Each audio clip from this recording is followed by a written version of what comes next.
President's Message for June 2026. Suffering is also your life's companion. Nichiko Niwano, President of Rissho Kosei-kai. We make our own suffering. From time to time, I have asked all of you, when a glass is half full of water, how do you view it? How do you perceive it? The author Seikan Kobayashi says that there are three ways you can view it. First, with displeasure and dissatisfaction that it is only half full. Second, with joy, feeling glad that it is half full. And third, with gratitude, being thankful for the kindness of whoever left half for you. However, you view or interpret a situation like this, you yourself are the one who is assigning it some sort of meaning, and the only fact is that the glass is half full of water. Whether you accept this fact with displeasure and dissatisfaction, or with joy, or with gratitude, stems entirely from your own mind, from you. I think that for us as lay practitioners, it is essential that the Buddhist teachings are put in easily understood terms that are readily applicable to our daily lives. In this regard, Mr. Kobayashi's writings, grounded in the teaching expounded in the Heart of Wisdom Sutra that all forms are, namely emptiness, show us that whether things are pleasant or unpleasant, we ourselves arbitrarily assign meaning to all phenomena, which causes vacillations between our emotional highs of elation and lows of despair.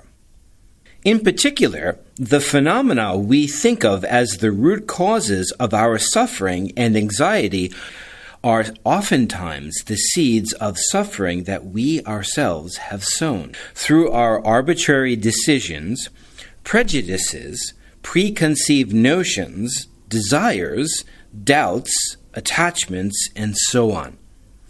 One example of the Buddhist way of seeing things, grounded in everyday life, is this glass of water analogy, which shows you that by changing how you view and interpret things, you can live with much greater ease. Suffering also provides some of life's meaningful moments. Birth, aging, illness, and death are called the four sufferings.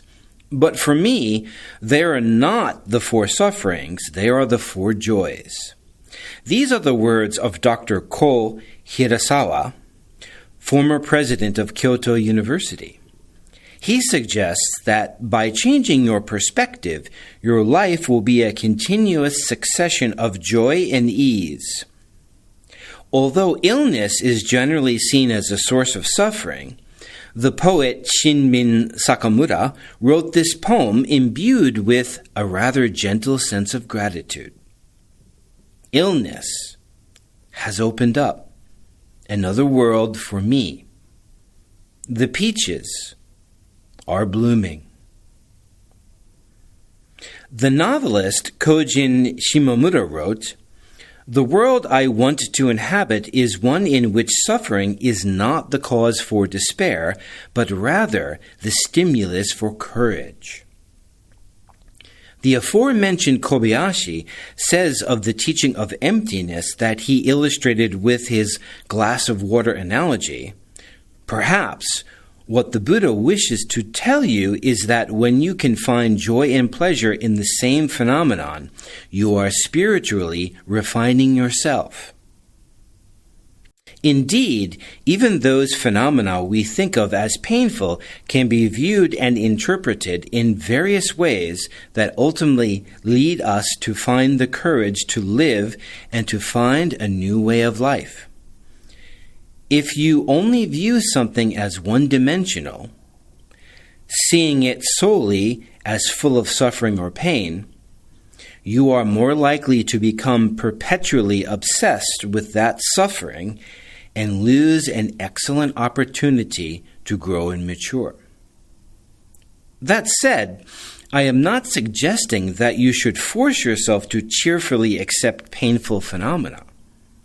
Rather, try to view things from multiple perspectives, and then recognize that any kind of suffering, when seen in the light of the truth of impermanence and the teaching of dependent origination, is itself an integral part of the unfolding circumstances and inevitabilities of life.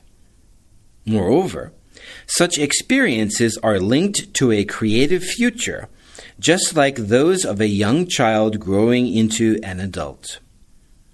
Even if it takes some time, we possess the power to transform our suffering into provisions for life and joy. Suffering and sorrow form meaningful moments in your life. They are also your precious life experiences.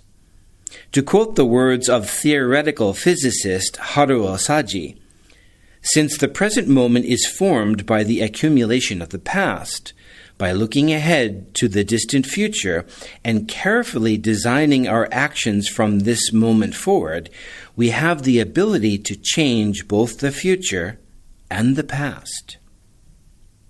In a similar sense, it is essential, for the sake of our future selves, the adults of tomorrow, and the future of our planet, that we live fully in the present moment by accepting as our life companions the suffering as well as the joy we have accumulated in the past.